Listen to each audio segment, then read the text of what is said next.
According to a Weibo post that cites the state-run China Daily, many Chinese people are interested in a one-way ticket to Mars.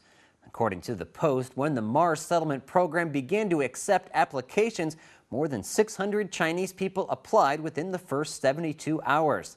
The Mars One project is being launched by a Dutch nonprofit organization and plans to bring 4 humans to Mars in 2023 on a one-way trip to begin Mars colonization. Now, we also brought you a story a few months back about Weibo reaction to the Mars colonization program, and at that time, the majority of Weibo users thought the program was absurd. Many questioned the sanity of those who would go on what some Weibo users described as a suicide mission. But now, at least according to the China Daily, more than 600 people are eager to make the trip. So let's take a fresh look at Weibo reactions to Mars colonization and see if they are still adamantly against it and whether or not they've changed their minds. I'm fed up with living in China, but to immigrate abroad seems far too impractical. Going to Mars would be a good way to get away from this terrible environment. People's passion for science and scientific research is commendable, but the Mars settlement program will be difficult to carry out. Human beings have really destroyed planet Earth. Now we have to face serious environment pollution and resource exhaustion. Maybe it's time to immigrate to another planet to start anew. Science has no boundaries. We finally have a chance to witness our dreams come true, but the price seems far from affordable for most people. Enough already. We have ruined our planet. So now we are turning our sights to Mars? Let it go. We don't need another planet to destroy. We have basically used up all the resources on Earth. So now we look to another planet? What if it's not possible to go to another planet?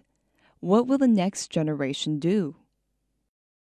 Well, that first group of comments were not happy about the prospect of humanity planting their footprints on another planet. Pollution seemed to be their primary concern, as they don't want to pollute Mars.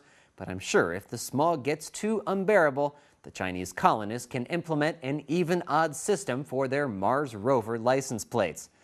Jokes aside, most Chinese people are brought up on pragmatic values, so you don't really hear about too many stories involving Chinese characters. And while there are plenty of Chinese classics that deal with history and social problems, there are a lack of authors who gazed out to the stars and wrote about the future.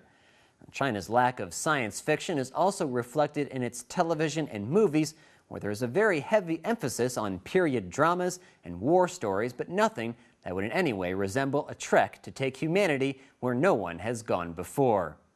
However, for the younger generation who grew up watching Star Wars, the future is full of amazing possibilities, and a mission to Mars sounds like the stuff of childhood dreams.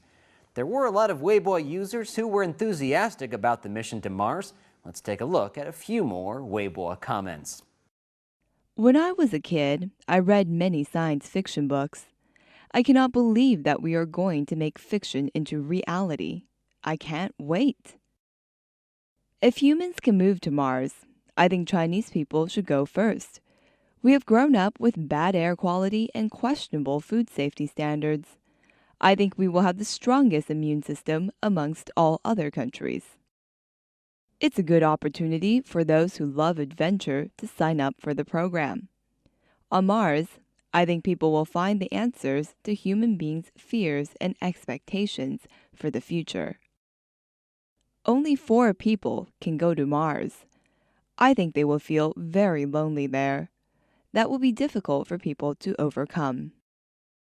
Americans have invested heavily into the program.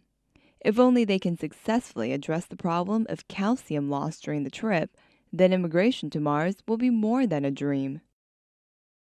China's earliest original science fiction story was published in 1904 and named Lunar Colony. The story revolves around the character Long Menghua, who flees China with his wife after killing a corrupt government official who was harassing his spouse.